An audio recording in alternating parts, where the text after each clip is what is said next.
Starting back in 1996, it's taken a little bit of while to pull together these grapes, which are for the most part not things that you can go out and find in the nurseries.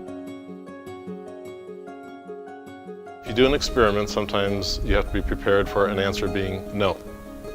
So this particular aspect of the experiment started with finding a book that was written by a guy named Thomas Volney Munson. He put together the exhibit for the Chicago World Exposition for the USDA, and out of that display came this book that he produced, which is all about the foundation of American viticulture. And in that book, he identified some 31 genuses of grapes that grow on the planet, of which 27 of them grow in the Midwest. So what are we going to try first?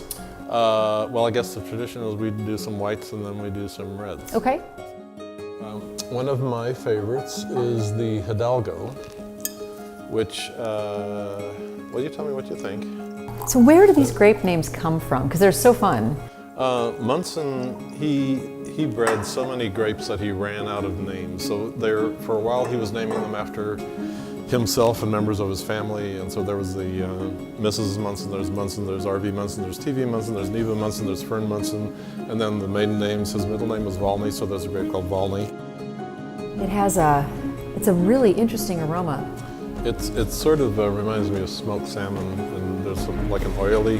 Yes, I don't want to say diesel-y, but no, it is. But it's like a vegetable oil. Yes, exactly. It's rich. It's very unique. These grapes, came out of this place. They don't have to adapt to survive here. They're born here. So I want to know what they say, and I think with some knowledge and good winemaking techniques, that can be brought forth in a way that couldn't have been 20 or 30 years ago. So how much did you produce of this? 15 gallons, something like that's that. it. Yeah. The customers have to be explorers. They have to come here. The only way you're going to get your wines is to come here to the winery. Unless we can do that kind of conversation over the internet or something. It's so fun to taste wines that are so unfamiliar. Because when you go into another tasting in Missouri and you already have in your head what a Chardonnay should taste like. You already have in your head what, a Chambourcin should taste like. So this is taking you completely outside of that experience. There's no reference point. Yeah, when people taste wine, they say, oh, this is redolent of raspberries or plums or whatever. No one ever says, this really tastes like grapes. Or this really tastes like Lenore grapes, whatever the heck that is.